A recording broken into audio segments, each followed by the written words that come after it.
To many, sleep is something that just comes and goes. A part of life so ingrained and natural that it just fades into the background. Never noticed, never missed. For those who can't find it, however, it's something almost like a wound, an absence of something inside of you. A hole that gnaws until the discomfort fades into the back of your mind. Whichever extreme you swing to, the point is that sleep, or lack of it, still remains behind our eyes. Deep in the mind, always present but never closely examined. You don't stop your workday to ponder how exactly it is you breathe, do you? I'd hope not. You might be crazy, or bored. But the fact is, you're alive means you breathe. Isn't that creepy? How your body works without your consent like that? That may seem a bit paranoid to me, distrusting something like your own body, but believe me, my own paranoia once went much deeper than this. There are things closer to home, deeper and much more sadistic and powerful. At least when your body fails you, you revels in its slow-moving but terrible fashion. There are signs, a lump under the arm, a bloody spatter in your hand when you sneeze. It's hard to miss something like your heart twisting in your chest. But what happens when the signs are clear to everyone except you? What if the fact is you're broken, makes it impossible to see what's wrong with you? When your mind wants to fuck with you, it's infinitely more dangerous than some tumor. I may be getting a bit jumbled here, I apologize. Let me go back a bit, explain how it used to be, before I needed to write my thoughts down to keep them from twisting. A year ago, I had been diagnosed with a rather severe case of insomnia. I don't just mean I found it hard to get to sleep. I could go days at a time without so much as nodding off. When I did sleep, it was a short affair. And oddly, I remember nothing prior to, during, or after the 4 or so hour escape from wakefulness.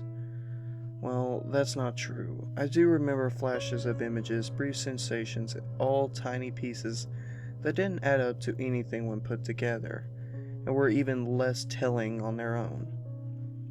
It was like a scene in my memory had been simply torn away, and the motion had rendered the edges ragged and leaving only the most inconsequential scraps of half-thoughts and the beginnings of feelings. One minute I was riding my bike from home from the store, the next I was shaving and it was dark.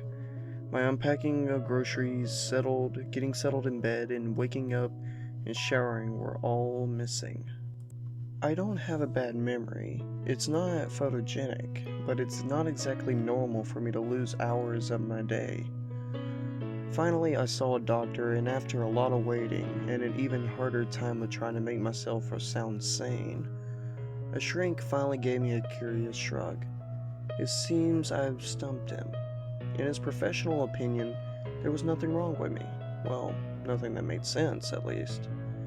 There was no apparent reason for me to be randomly blacking out like this, but he noted cautiously that there were signs of something else. Post-traumatic stress syndrome. He repeated himself for both our sakes, and we were equally confused over this. PTSD sounded crazy, right? Nothing has happened to me that's kicked my brain into a closet, right? Maybe something could have happened while I was out, but that didn't explain how I get these blackouts in the first place. Almost as confusing, I seemed in good health. Apparently, I was in some kind of mutant who didn't require sleep to stay on my feet. The shrink didn't believe me when I told him I'd been awake 113 hours. If he hadn't been noted the surface symptoms of PTSD, I'm not sure he would have taken me seriously. He assured me that I didn't have any kind of traumatic disorder, and that it must be something else, impossible to tell like this.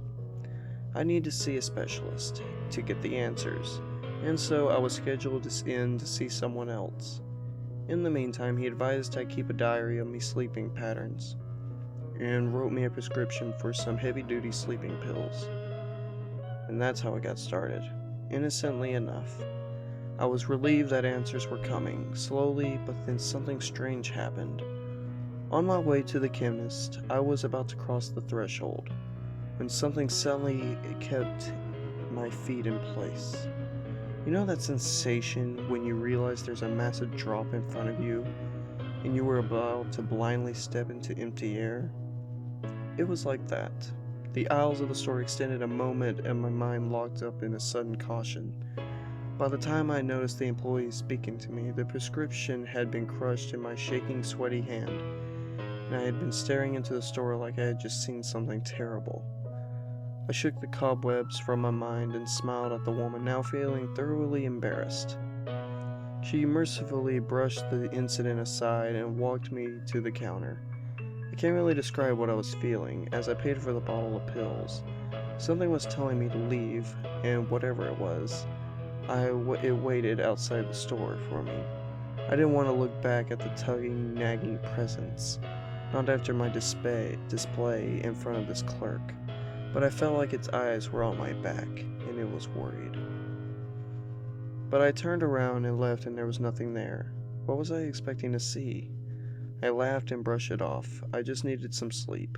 Maybe tonight I'd finally get it. I was being stupid.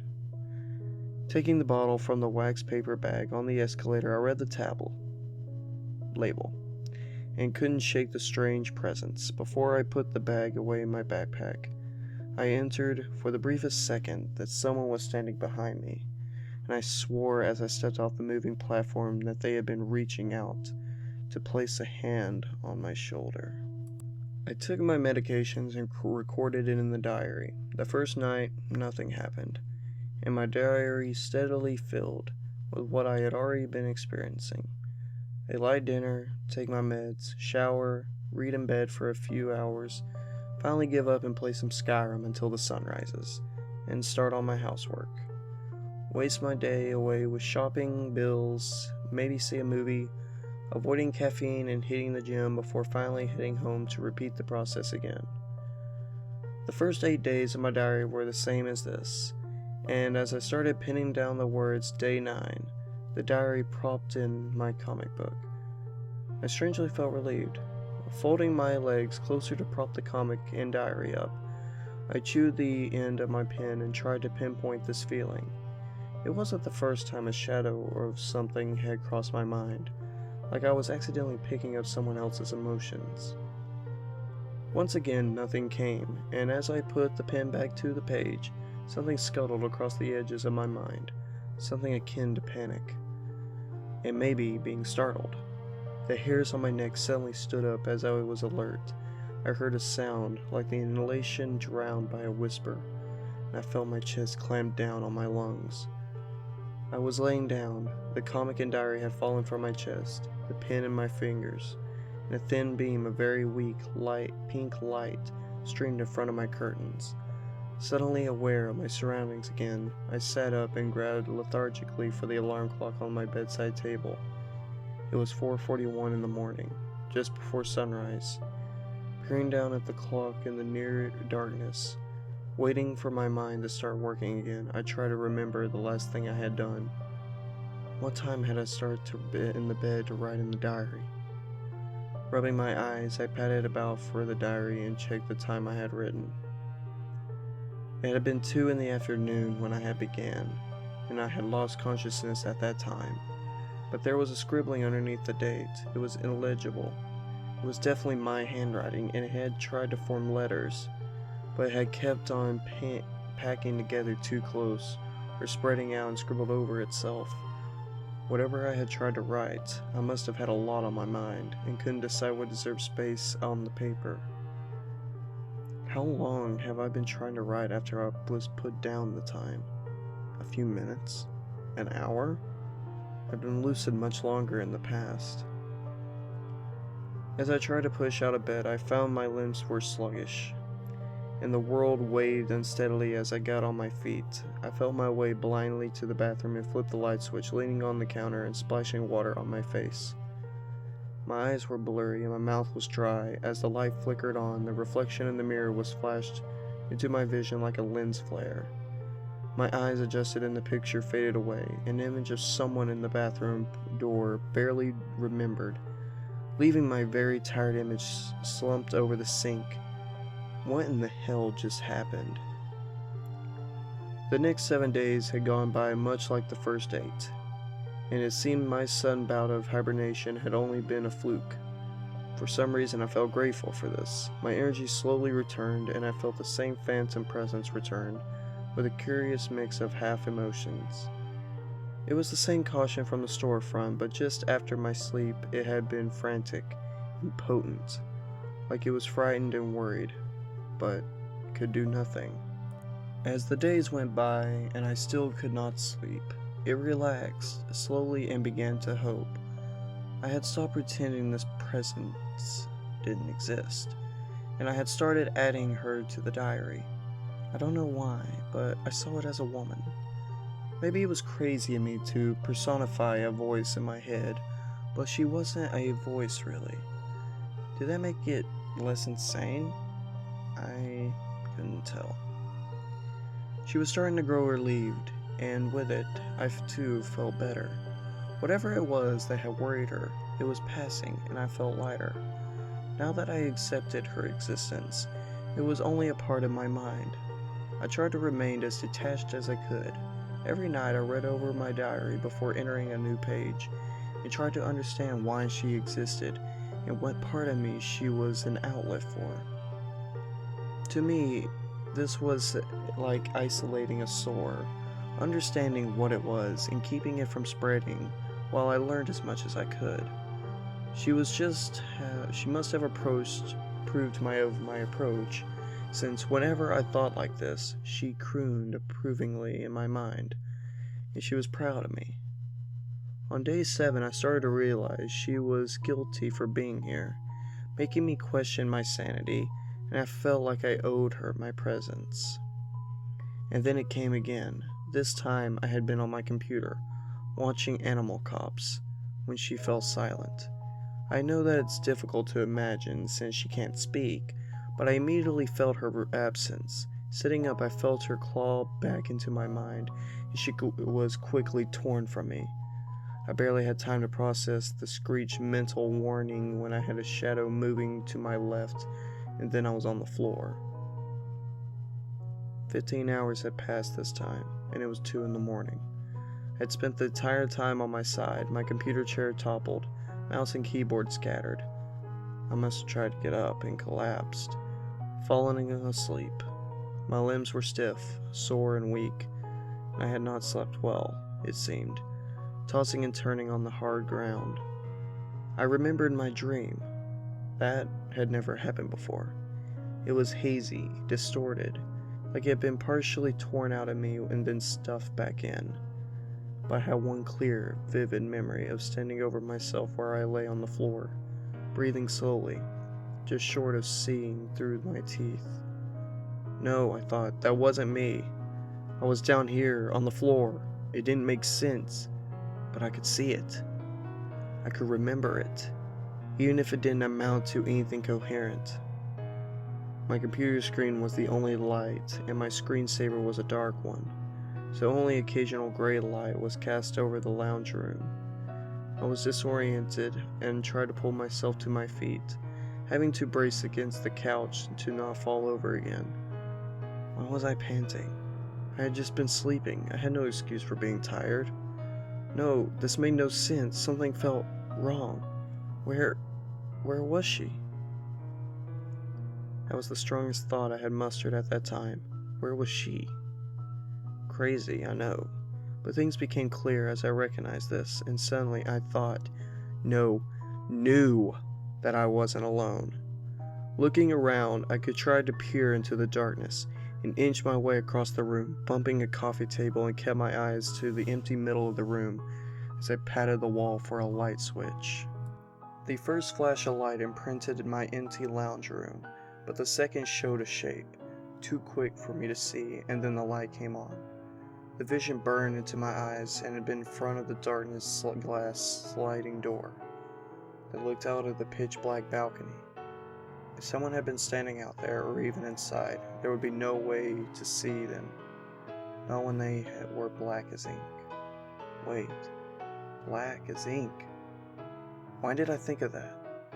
Just as this thought fitted across my mind, I felt cold, heavy weight press over me, and I swore I could hear an exhalation of breath just on my neck. It was as if whatever it was I had imagined was confirming my fear, indicating that yes, I had seen it, and I was right. It was there, just too dark to see. I flipped on all the lights, switched on the TV on, the radio, the kettle, and started the washing machine. I needed noise. There could be no shadows, no silence, and I don't know what compelled me, but at this time all I could think about was warding off this presence. Whatever he was, I knew now that it was what she was warning me about. It all made sense to me now. I hurled the pills against the glass door and curled up in the corner of my kitchen, hoarding a box of candles and 4 torches, 2 of which weren't working or had near-dead batteries. I had just grabbed whatever I could to find, including my butcher's knife. Backed into the corner like this, I could see everything in the room, but it was little comfort. I just watched the sliding door, the black upon black, the figure standing beyond the glass, silent and unmoving. After an hour like this, wide-eyed and panting, I began to calm down, and then I extended my senses. I could not feel him. I know that sounds silly, extending my senses like I'm Harry Drenson or something, but you need to understand that at this time I was not thinking clearly. These figments of my mind were as real to me as anything in the looping, scatterdash logic that had been clear at the time. It was only after my heart stopped pounding that I began to ache from the cramped space that I began to detach once again, survey my situation much like I had imaginary women clinically all of this was happening to a character in a story, or to a friend or relative that I admired. I pictured my brother who I had always liked. My brother looked insane, and if he did, so did I. I told myself that these 2 figures did not exist, and I compacted this thought into something solid, dragging it into the front of my mind like a roadblock, and stood up. I walked over to where I had thrown the pills, and even with my new-found determination, I looked down from the dark glass. I bent to gather the pills and return them to the bottle, and then stood and stared into the dark balcony. I shut the curtain and turned away, effectively telling him to talk to the hand.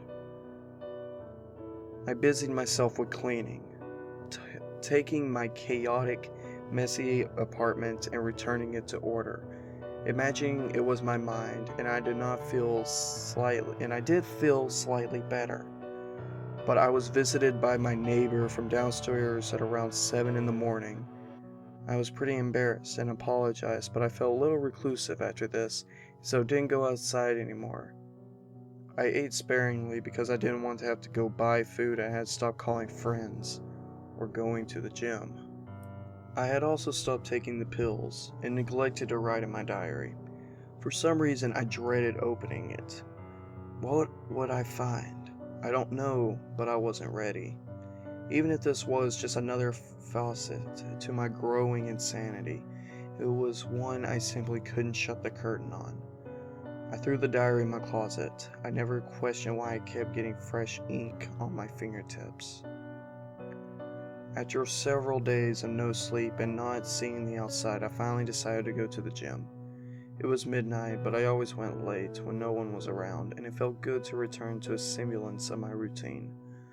As I got to my gym bag together and checked my bike tires and iPod, I felt like I was reassembling the order I had scattered. 2 hours later, after a silent workout in the empty automated gym, I had almost forgotten about everything. The burning in my muscles was familiar and comforting in its familiarity.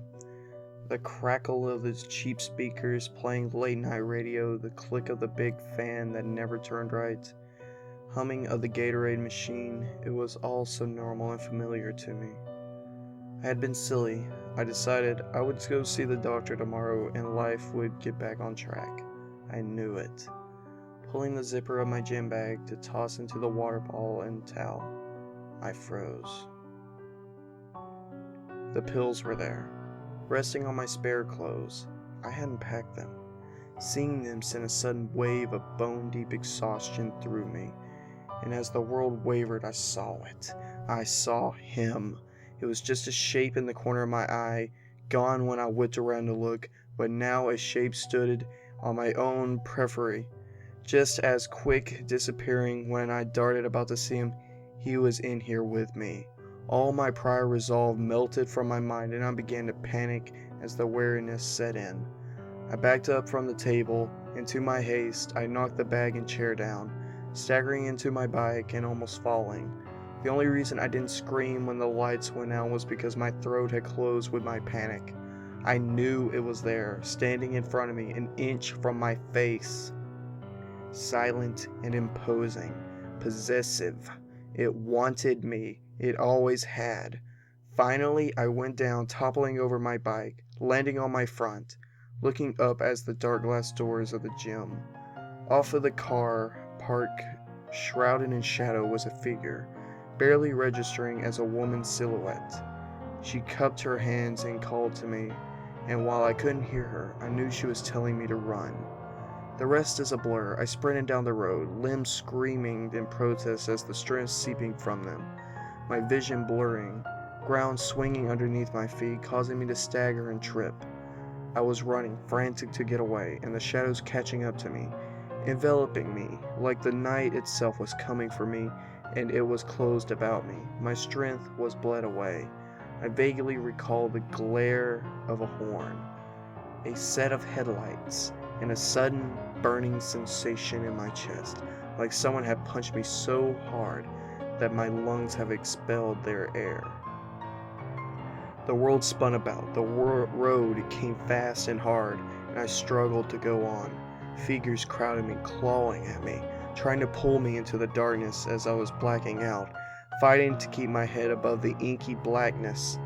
As my last ounce of strength was torn away, all was dark and silent, and I felt him looming over me. It was as if I had been wrapped in dozens of thick blankets, chained up until I was weighted down and dropped into a tank of freezing cold water. It was helplessness, fear, and a screaming, kicking, yet futile desperation to escape. And the whole time he stood over that tank, silent and satisfied. I woke up 3 days later in the hospital. I had fractured ribs, a shattered hip, several broken fingers, and I almost died from a heart attack. They told me that I had run into traffic and was hit by a car. But when people had tried to help me, I had swung at them and staggered into yet another car. That one put me in no state to run anymore, and I had just begged them to leave me alone, screaming not to fall asleep. I had been clutching the diary to my chest the entire time, and when they showed the contents to me, I knew I had to get help.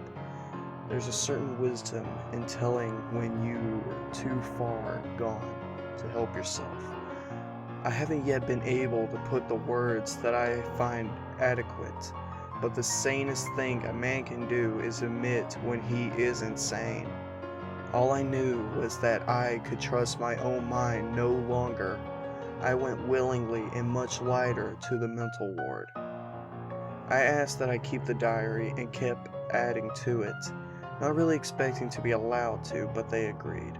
And now, with the burden of my mental health passed on to someone else, I felt lighter, I guess.